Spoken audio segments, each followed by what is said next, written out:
A fé na visão cabalística não é crença cega.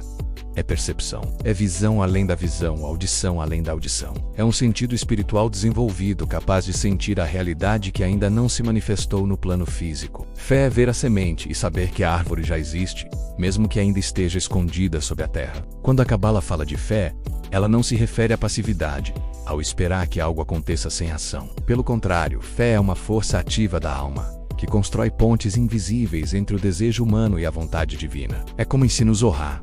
A fé é o fundamento de todas as portas. Sem ela, não se entra em nenhuma dimensão da sabedoria. Jesus, ao curar os enfermos, frequentemente dizia: "Seja feito segundo a tua fé."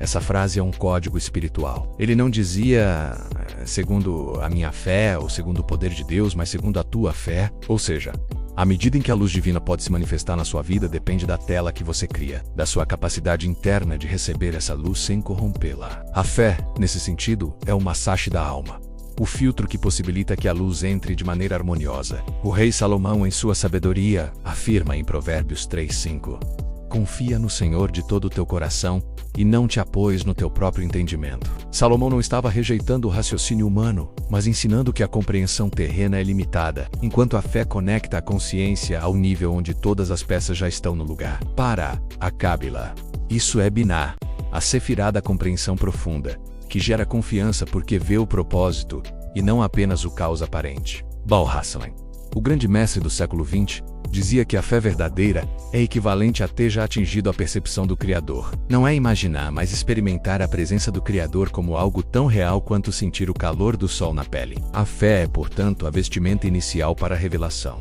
Mas se a fé é a base, a oração é o canal. Na Cabala, a oração não é uma lista de pedidos, mas um alinhamento de desejos. É a arte de colocar o coração na mesma frequência do Criador. O hebraico usa a palavra tefilá derivada de leipalel, que significa julgar-se a si mesmo ou autoavaliar.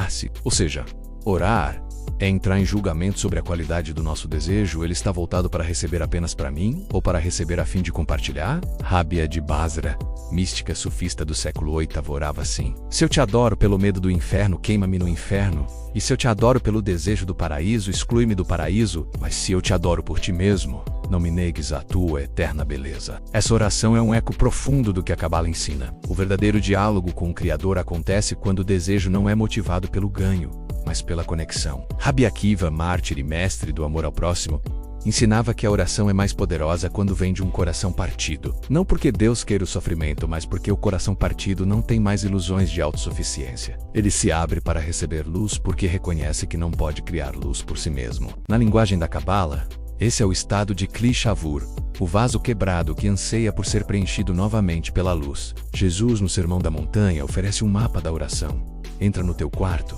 fecha a porta e ora teu Pai em secreto. Esse quarto não é um espaço físico, mas o interior da alma, o lugar onde o ego não é convidado. Fechar a porta é cortar o ruído externo, os desejos que não são alinhados ao propósito superior. Orar em secreto é orar sem exibição, porque o verdadeiro trabalho é invisível aos olhos. A Cabala vê a oração como um processo de ascensão pela Sefirot. Começa-se em Malhut, a realidade física e as necessidades mais básicas. Ao elevar a intenção, a oração sobe para Yesod, o canal de ligação, depois para Tiferet, onde se encontra a harmonia entre justiça e misericórdia. E assim por diante, até Binah e Keter, onde a vontade se funde à vontade divina. Essa jornada interior é o que transforma uma súplica em criação. Salomão compreendeu isso ao dedicar o Templo de Jerusalém. Sua oração não foi centrada apenas em Israel, mas pediu que até o estrangeiro que viesse buscar a Deus fosse atendido. Ele entendia que a oração verdadeira expande o coração até incluir todos os seres. Essa é a chave. Quanto mais abrangente é o desejo, mais ele se aproxima da estrutura do Criador, que é doar a todos sem exceção. Baal HaZulam explica que existem 2 níveis de oração: a oração de muitos Tefilat Rabim e a oração de um Tefilat Yashid. A primeira é sempre aceita, porque transcende o interesse pessoal. A segunda só se eleva quando o indivíduo já alcançou um nível de intenção pura. É por isso que, na Cabala, mesmo quando oramos sozinhos, é recomendado incluir mentalmente todos os seres humanos em nosso pedido de correção e luz. Mas como sustentar a fé quando a resposta parece não vir? Aqui entra o conceito cabalístico de que toda oração é respondida, mas nem toda resposta é percebida. A luz sempre flui, O que muda é a nossa capacidade de reconhecê-la. Muitas vezes o Criador responde não atendendo ao pedido literal, mas dando as condições para que nos tornemos o tipo de pessoa capaz de receber a bênção que pedimos. Rábia de Basra diria que isso é amor.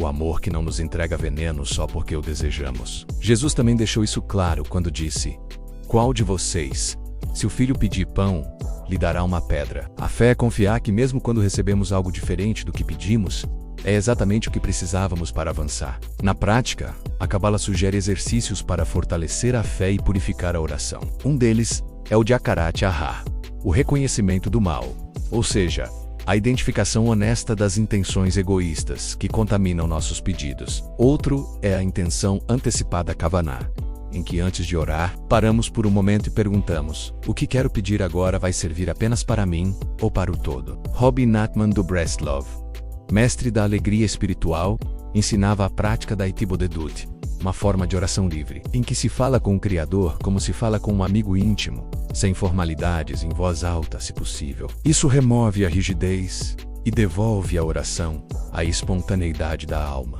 A fé e a oração, quando unidas, criam o que a Cabala chama de zivug de Aka, o acoplamento por impacto, o momento em que a tela da fé reflete a luz e ao mesmo tempo a atrai de volta de forma transformada. É nesse ponto que a alma não apenas pede, mas se transforma no recipiente para a resposta. Em resumo, a fé é a estrutura, a oração é o movimento. Fé sem oração é como um vaso sem água. Oração sem fé é como água derramada no chão. Mas juntas, elas se tornam o rio que flui da fonte para o mundo, levando nutrição e vida onde quer que passe. Que o passamos.